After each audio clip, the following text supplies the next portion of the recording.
এই জায়গায় পড়ে থাকবে, এই জায়গায় যার প্রাণ যাবে শেষ মাত্র তার এই জায়গায় বলে আর যেন আমার মতোই দশা হয়, সে যেন সত্যি লাভ করে, তুমি এই আশীর্বাদ করো। বলা মাত্রই রাধারানী বলছেন কথা যাও আশীর্বাদ করলাম, আজকের পর থেকে তুমি এই জায়গায় পড়েছিলে, এই জায়গায় যেই আসবে তাকে আমি সখী বলে গ্রহণ করব। এই জায়গাটা বর্তমানে রাধা কুণ্ডের শিবাঘোর নামে পরিচিত। কি নামে পরিচিত? শিবাঘোর, যেখানে মৃতদেহ পুরানো হয়। তাই বৃন্দাবনের বাবাজি মহারাজ সাধু সন্ন্যাসীগণ ব্রজে কেন পড়ে আছে, রাধা কুণ্ডে কেন পড়ে আছে জানে? বলছেন ভজন হোক কিংবা নাই হোক, ব্রজে যদি প্রাণ যায়, বৃন্দাবনে যদি মরতে পারি, তাহলে আমাদের শেষ কাজটা ওই শিবাঘোরে হবে।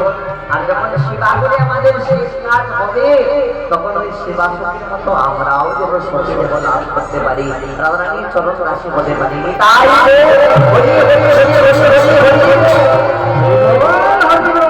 তাই রাধারানী রাস্তার জন্য রওনা দিয়েছে, রাস্তার থেকে প্রবেশ করেছেন সব সখীদেরকে নিয়ে। গোবিন্দ আমার রাজলীলায় নৃত্য কীর্তনে মত্ত, যোগমায়াকে আশ্রয় করে গোবিন্দ নৃত্য করছে। মহাদেব খুব সুন্দর করে বলছে জ্যোতি জ্যোতি গোপী লইয়া জ্যোতি জ্যোতি গোপী লইয়া যশোদানন্দ, গোপী লইয়া যশোদানন্দ, জ্যোতি জ্যোতি গোপী লইয়া যশোদানন্দ, গোপী লইয়া যশোদানন্দ,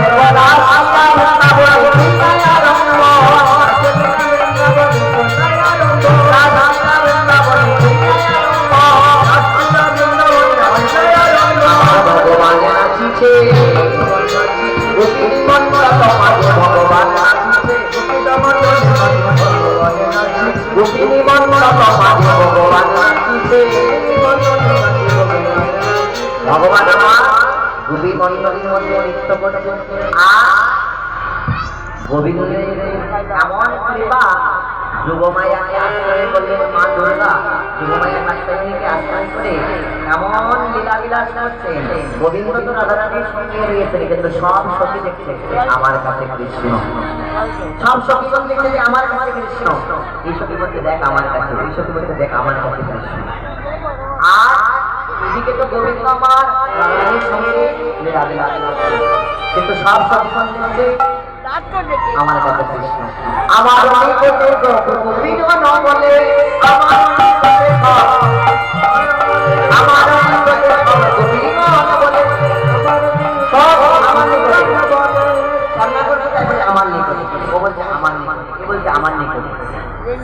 গোবিন্দ রাধারানীর সঙ্গে সবাই অনুষ্ঠান কৃষ্ণ আমাদের সঙ্গে আছে, এমন লীলাবিলাস করলে যে চারিদিকে কৃষ্ণ কৃষ্ণ কৃষ্ণ। যোগমায়া আশ্রয়